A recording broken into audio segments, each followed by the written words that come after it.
Cool kids, we're at it again. This video is the next logical step in our succession of you being able to calculate how much silver you have, no matter what it is. I want to familiarize you with various purities of silver. There are certain purities of silver you need to know for this episode of University of Silver University. That's it. Oh, silver you. Oh, silver you. We want to learn. Please do. Please. So, what do we need to learn? Well, there's two things I want to cover today that are right off the bat. And they're really important. So you're going to see terms in the silver game that are interchangeable. Okay? They're essentially interchangeable. You're going to see 0.900 fine. Fine. This means fineness. Fineness. 0.900 fine is it's just another way of saying 90%. Okay? If it were 0.925, that'd be 92.5. So just move the decimal place one over, add a percentage sign, and you've got the percentage. Right? So if it's 1.0 fine, which you'll never see because nothing's pure silver, it'd be one pure silver. It'd be, but that's never, the highest you're going to see is 0.9999. So they can go out one more 9. That's the highest I've ever seen. There might be some goofball who went higher, but at that point it's diminished returns, and it's a lot more expensive refining process, so there's no point to it. Okay, so the U.S. coin silver is 90%. However, not all U.S. silver coins are 90%. I'm going to show you some exceptions that you may or may not run into during your time. This is focused on U.S. viewers. If you're from another country, I can cover you probably. I have silver coins from most countries, and if not, we can look up the purities. So the key to know here is, we already know, I just told you, 0.8924 is the fineness of these coins. This is a U.S. coin. Okay, before 1856, no, 1836, sorry, I lied. Before 1836, or 1837, I believe it's 1837. No, it's 1836, yeah, because that's, yep. Before 1836, God dang, 46. Now I'm annoyed. 38, it might be 38. It might be 38, guys. Let me check on my quarters. I know I have a quarter from that year. 37. Okay, it depends on the denomination. Okay, if it's a dime, they didn't change it until 38. But for quarters, nope, it is 38. It's 38. Okay, got it. Sorry about that, guys. I'm yammering here. 38 was the year they changed it. 37 was the last year they did it. There we go. My bad. Ugh.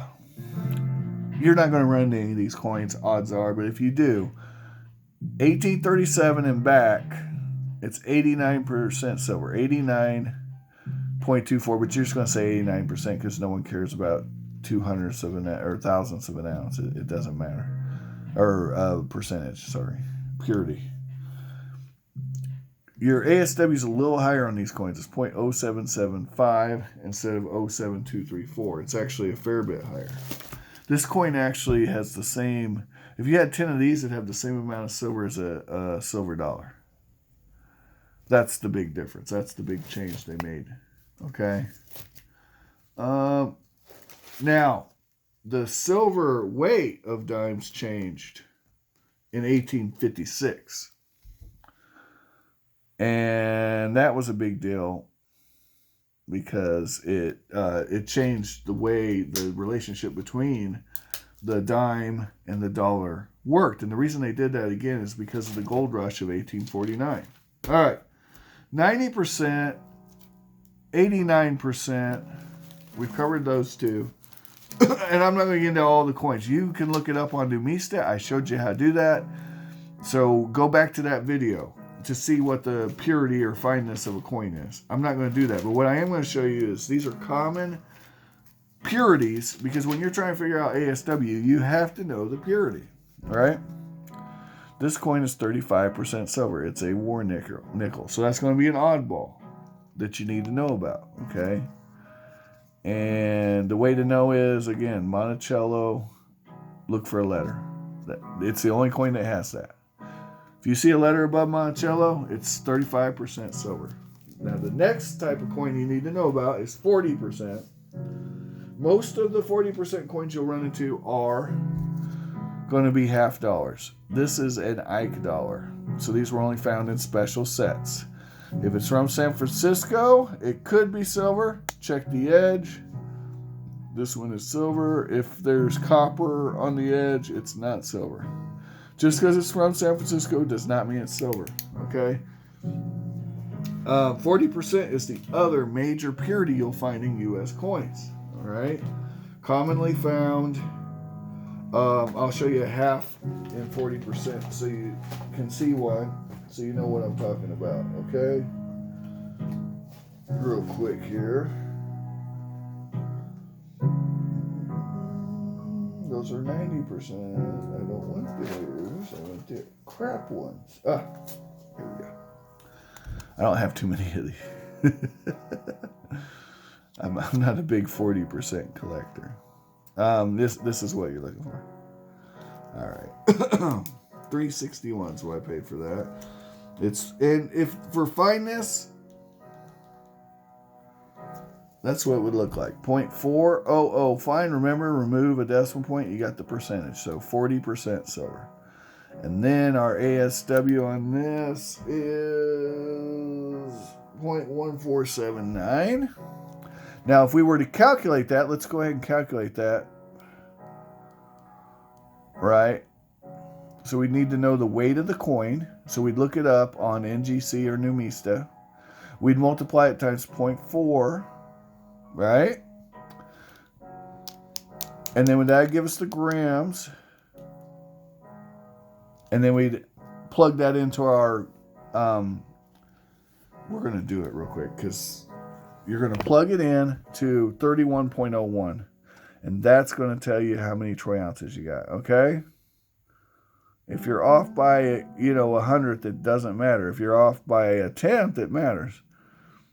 Right? Because if you're off by a 10th, you'd be 0.0479. You'd be screwing yourself out of 2/3 of the silver in the coin. See what I mean? Or up too high. Anyway, let's do this. We're going to do it real quick. We're going to do it. This is from scratch. This is why you need to know this stuff. All right, the scenario here is we found this on the ground. We have no idea how much silver's in it. None of this writing's on there. I need to know what this is. The first thing I'm going to do, we showed you in one of the first videos, is I'm going to hunt for this coin. This is a 1966. So the first thing I'm going to do is ascertain the United States of America. I know that because it says, "In God we trust and liberty," but if I needed to, I could look at the back of the coin and look at United States of America. I'm going to look for a mint mark too. And I do not see a mint mark on this coin. That tells me it's the Philadelphia Mint. Okay. 1966. Since there's no mint mark, we don't need to apply that. And that would be a tertiary thing to apply anyway for our purposes here. But there could be a numismatic value. Remember, this is very nuanced. All right. Not with these coins necessarily, but in general. You want to know the mint mark, generally speaking. All right. Anyway, let's type it in the search bar. 1966. Half dollar. And then in this case with U.S. coins, I go Numista because NGC just shows a lot of sold listings with the mid-state 64, 65, 66, 67. I don't care about any of that. I just want to know the data on the coin. So go Numista on U.S. coins. Or USA Coin Book. That's another great resource, which we talked about in another video.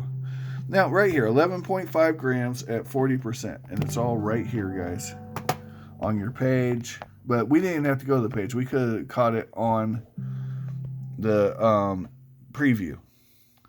So 11.5 grams at 40%. Well, for all we need to know is the grams, guys, right? Just like the last video. 11.5, right? Now, if we multiplied or divided this, if we tried to figure out just based on the 11.5, we'd be messing up. Just like last time, we had to adjust it for the purity.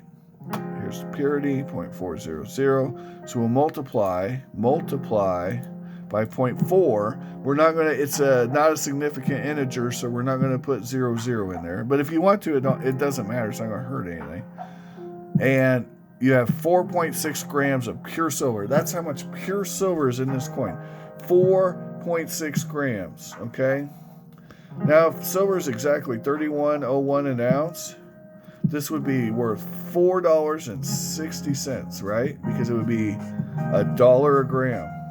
There's a fun bit of math for you, right? But because we're nowhere near $31.01 an ounce, we'll have to, we can calculate that too. 4.16 grams. Now remember, we can just go here, grams to troy ounces. And we can put in 4 point, what did we say it was? 4.6 grams. Watch this. Oh, well, would you look at that? 1.1479, 0.14789, you round up when you get into the thousandths and 10,000ths. So it's 1.1479 or 1.147893 if you want to go all the way out. Troy ounces. There we go. That's a great example. I like how that worked out. We now know the ASW. It doesn't matter what it is, guys. All you have to do is identify it, know its purity, know how much it weighs, and you've got ASW, baby, all day. One of the major advantages of using ASW is that you always know how many troy ounces a coin weighs. There's no questions about it. All right? The downside is if your coin's heavily worn. In that case, you could still do ASW, but you would weigh the coins individually. If you were really interested in how much silver, like if you needed to know the exact amount. Okay? As a general rule, people tend to go with 0.715 for 90% junk, or constitutional silver if you prefer. And we already talked about what that is in a previous video. Go back if you really don't know what that is. All right, so what do we need to know? The other thing I want to cover, another thing you're going to commonly see in the United States and North America, there's a couple more purities that you need to know about. You need to know about sterling, okay? Because you're going to see sterling occasionally in your change. What? We never used sterling in USA? Well, you're right. You didn't in the USA. But our neighbors to the north, who we get a lot of coins from, just through the commerce and trade, and occasionally some of those coins are silver. You'll see, you could be searching a $50 roll and find one of these. A sterling silver coin from Canada. Okay. This one's from 1882. Newfoundland. Okay. And so you don't need to know the ASW. Just know that there are sterling coins. You don't have to memorize it. You're not going to see them very often. It's kind of like those 89% coins I was telling you about. You're not going to see these that often in your pocket change. They do exist, and you might find one, but the odds are pretty slim. What you do need to know about is 80% silver.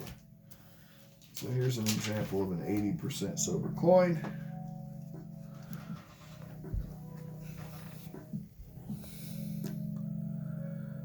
right. Very good. And these are 0.3 troy ounces at 80%. Okay. If you wanted to know the ASW. I know these by heart because they're really easy. And it's all in my video, ASWs you need to know by heart. There is one more thing you need to know about Mexican silver, because you will find it in your change occasionally. Less often where I live, but you might be closer to Mexico, in which case you're going to want to know the ASWs, or the fineness of Mexican coins. Because one, Mexican coins are very valuable right now. They're very hot in the market. A lot of collectors for that stuff, okay? Not sure why Canada doesn't get any respect, but Mexico gets all the love. And we'll go through that real quick. All right, cool kids. Real quick, down and dirty on the Mexican stuff. Odds of you catching any of this is pretty slim. 0.903 is a very common fineness. And it's actually 0.902.7 or 0.9027. But we round up to 0.903 in the game. And you'll see these. You'll see them. I bought one in the coin show recently. So they're out there. Ooh, this one's pretty nice. Anyway, I won't get too bogged down with this. But you can get these, you know, really, if you can get them close to what a Morgan costs, like a common date Morgan. Some of these are super rare, guys. I got to be honest with you. So if you wanted to start a collection, you could do a lot. There's a lot worse things to collect. But we got to get into it because Mexico started debasing their coinage. The first change was they went from the 0.903 to 80%. But the 80% thing you're not going to see very often because it's very rare. It only happened from 1918 to 1919. Here's one coin. I have a couple. Come on, zoom. Focus. There you go. So that's the only 2 years. There was also a civil war kind of period in Mexico in the 1914, somewhere around there, 1916. I can't remember. Anyway, there were some odd denominations in there as various factions fought. Some even put gold in with their silver. Interestingly enough, yeah. Okay, from 1920 on, though, it's 72% for a while, a good long while. Okay. But then, in 1948, I believe was the year. I could be wrong, but I believe it's 1948. Everything changed, okay? And in 1948, you went to 50% silver on the coinage, okay? Guys, it only gets worse from here, okay?